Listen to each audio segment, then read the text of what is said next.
So along the way, you've built relationships in the community, specifically with different campaigns and community leaders who are advocating for change or kindness or looking for ways to connect with others through diversity, inclusivity, and advocacy. Tell me about how those relationships were built, and was that premeditated for you, or was that something that just kind of happened along the way? So the partnerships that I've developed over the years, they just happen to evolve. I think it's really important in this particular job to always have your eyes and ears open. So you're always watching people, you're always listening to their stories. I think it just is a way to deepen the meaning in what you do and expand it beyond what you do. So not just taking family photos or just taking headshots. That I think I realized the power of the visual medium, a few years into my job, and just how photos can make people feel, reflect, shift perspective, and just really how powerful that is. So I think for me, I just continued to keep my eyes open, my ears open. And I think as I got more confident with my actual photography skills over the years, I was able to then forget kind of about the camera and how it functioned and my lighting and just dive into people's stories and connections and be able to kind of expand, I guess, what I was doing. And so, as well, with my background in journalism, I've always had an innate curiosity for telling people's stories and just listening to what people are doing and what they're thinking and feeling in their lives. And so I think that it was a really natural progression for me to start out in families, start into some corporate work, and then start into social justice causes, things that I felt I could make a small difference in. hmm I'd like to talk about the Waterloo Region Down Syndrome Society, as well as She Is Your Neighbor. Those are two of the bigger campaigns that you do in Waterloo Region. Talk to me about what those experiences are like for you. What are some of the impact it's made on your life, and some of the stories that you've been a part of that have been your reward? So, yeah, those are two organizations that are close to my heart, things that I chose to be involved with. I think when you are a photographer that does personal projects, which I think is important for all photographers to do, it's important for me to connect with those projects. So I, you know, I choose, I guess, where I put my time and energy and my heart and where I can be most effective. I think that when I connect to different causes and projects, I feel like I can give more of myself in those things. And so when these two opportunities came across to me, the one obviously with the Down Syndrome Society, it was a natural progression. I had a friend, Kate, and she had a son, Caleb, born with Down syndrome. And I watched that unfold at the time. I know how hard that they fought for Caleb to live and how badly they wanted him and how the community, her family and friends, everyone rallied around them. So when she came to me and asked me to do photos for the calendar, I jumped at the opportunity. And I think that it was very quick for me, in terms of realizing how powerful those photos could be, how quickly people reacted to them, and that the platform that that I've been able to build over the years would be a great one to use for advocacy for these groups. hmm And then from that project, the Crisis Center approached me to take their photos for their She Is Your Neighbor campaign. They had watched how the project had unfolded with the Waterloo Down Syndrome Society and felt that perhaps I could lend my skills to that particular project too.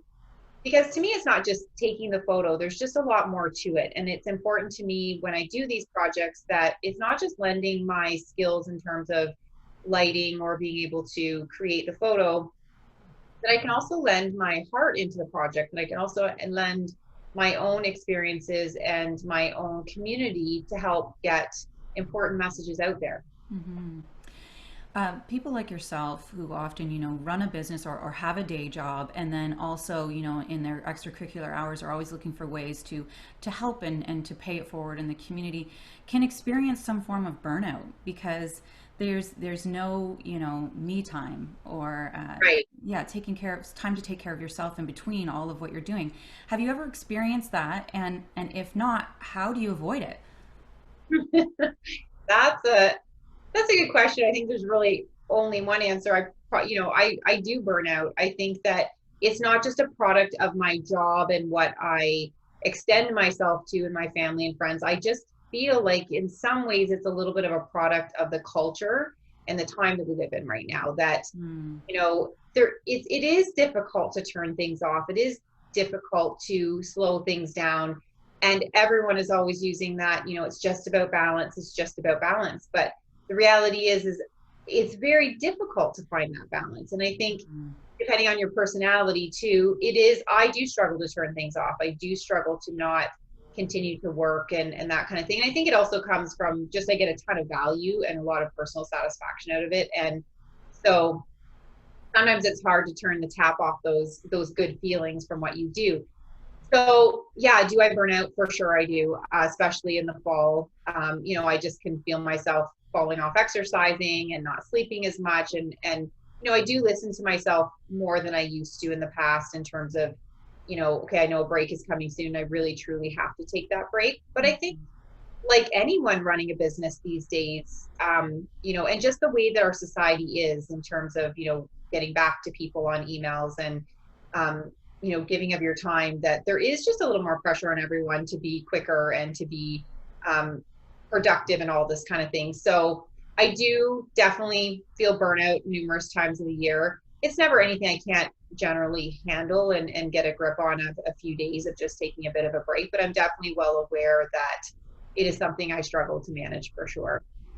So you've been the recipient of many accolades and awards for your craft and for the time that you've given to different advocacy campaigns. Tell me, how does that compare to what you get out of it personally when you're listening to these personal stories of someone and taking their photo and then sharing their story? Is that the reward for you? And or is it the accolades? Which one sort of makes more of an impact on you and your passion to move forward and continue to do this?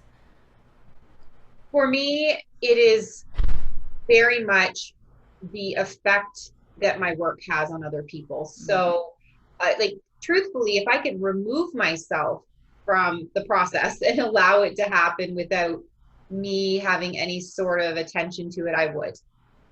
To me, I am not a part of the narrative. I feel as if, but obviously it's difficult, right? Because, I'm the photographer behind these things and it's difficult to kind of remove yourself from that. But I do really try hard that, this is about the work that reaches people and changes minds, shifts perspectives.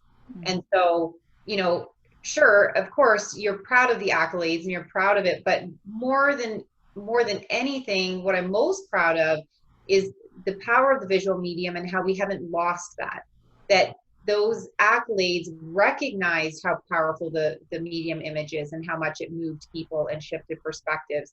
And so that is actually more important. Like, that is the most important thing to me, is that we're actually creating change. We're actually shifting people in the way they think. We're challenging the way people think. I look at She Is Your Neighbor and I see the signs on the buses, and I listen to their podcast and I see how they're getting their message out in the community. I think that is what we're after. It's not about, necessarily the accolades they get, because they have also won awards for their program as well, but the fact that we're reaching people. And I think that's the most important thing. So sometimes if those awards can draw more attention to it, then great, then that's a good thing. And obviously, we're proud of the work that we've done, and it's always amazing to be recognized. But absolutely, I think the most important thing is that, the projects are being seen and that people are stopping and thinking when they see the photos. I think a lot of times when we think about charity and how we can help, we think that means monetary, that we make some kind of donation, and then we feel defeated when we're not able to do that, especially during a pandemic when we're facing a lot of cuts to our own finances. Right. So a story like yours to me is so powerful because of the ability to use our own talents to create this change and long lasting change. Um, Going forward, what would be your advice to someone who's trying to find a way to give back and to use their talent to do so? And we talked about the burnout. How do we balance all of that and still, take care of ourselves? So let's maybe address the first question first around someone else getting started and how we can, yes, I did actually today, today's Giving Back Day. as we start into the holidays. And I know that many organizations are down, they've lost major fundraisers, that kind of thing. I think that, I am someone that does subscribe to the whole, scarcity abundance mindset, and that, if we can afford to just give a little bit to someone, that it will, its effect will have a far greater impact than what we might have had on ourselves for keeping that little bit of money that we have. We just do what we can. And I think that if, it doesn't always have to be monetary, it can be in your actions, your kindness towards people, how you interact with people you see throughout your day. Those things also have a huge impact on the people around you. So I think that doesn't always have to be monetary. I think it absolutely can be in action. There's lots of things you can do for people. You can just an extra smile, just stopping and thinking about somebody. I think all of those things help. And in terms of the burnout and balancing that, I think it's just going to be an ongoing thing, the way that our world is now, and how fast paced it is, how fast we get news and take it in, and how fast things shift and change during the pandemic. And it's an emotional roller coaster for everybody. And so I think that it's just different for everyone on how they handle that, burnout. But yeah, after over 12 and 10 years, I'm still trying to figure it out for myself. I'm very human that way. So just to wrap it up, my final question for you would be, tell me about the types of feedback you've received from the community, and how your kindness and your advocacy has helped your business as well. So when I first started doing this, obviously I didn't understand the impact that it was going to have on our community and how much it was going to grow. I think what's important to me, if anyone was to look at the projects and they come into my studio and they maybe aren't aware of the projects I do, because I do have albums in my studio that have each year's projects printed in them, and I have photos around the studio as well, is that it gives yourself an opportunity to show your clients what's in your heart. I think that's really important when you run a small business, that, people see the transactions of the small business. I hire you for photos, you take my photos, I pay you, I give you your photos back, that kind of thing. It's, sometimes you look at any business that is transactional, you see it as that. And I think that doing projects like this for any kind of business is a way to show your clients and your community really what drives you inside. So what's important to you, how you think and feel about others. So, I would encourage, and lots of businesses do it. Lots of businesses, are tied obviously to their product and service, but they extend themselves beyond that to help different organizations in town and that kind of thing, especially if they've got a good platform or they've got a community that, listens to them, that kind of thing. So yeah, I just think I enjoy the fact that, my clients I call them my heart projects. So outside of me taking photos of families and doing corporate photography and that kind of thing, that there is a huge part of what I do that's linked so deeply to my heart and to my gut, and is a big part of my personal life. It may just seem like, oh, I take your photo, you go home, and I go home, but I take a piece of everybody with me home at the end of the day. How we've interacted, the photos that we've created together, the relationships and connections that I made, those things last with me all day and really weave themselves through my heart through the entire year. And you can tell when an organization or a business leader is genuine. Yes. And when they genuinely are invested in their community and they want to see the different organizations that they work with succeed and do well as a result of their relationship, you can feel that when that's genuine. Yes, you can. And that, I think, kind of answers the burnout question that I keep going back to. How do you, when you call them heart projects, you're getting something out of that that's fulfilling to you as well. And there's been studies that have been done that said, even a single act of kindness can add to the longevity of our lives. So when you can do this for a living, that's huge. Yes.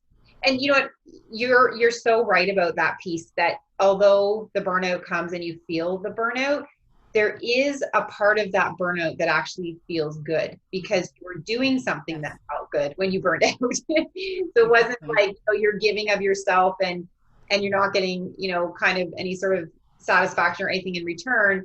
You're very right about that. There is a huge piece of this that is so incredibly rewarding. And that's why maybe the burnout feels so confusing to me, because I get tired and worn out and overwhelmed a little bit, but at the same time, it feels good. So, I can't really stop it. So yeah, it's kind of an interesting dynamic. So I think you're very right about that. The payoff at the end of the day makes it all worth it. Yes, for sure.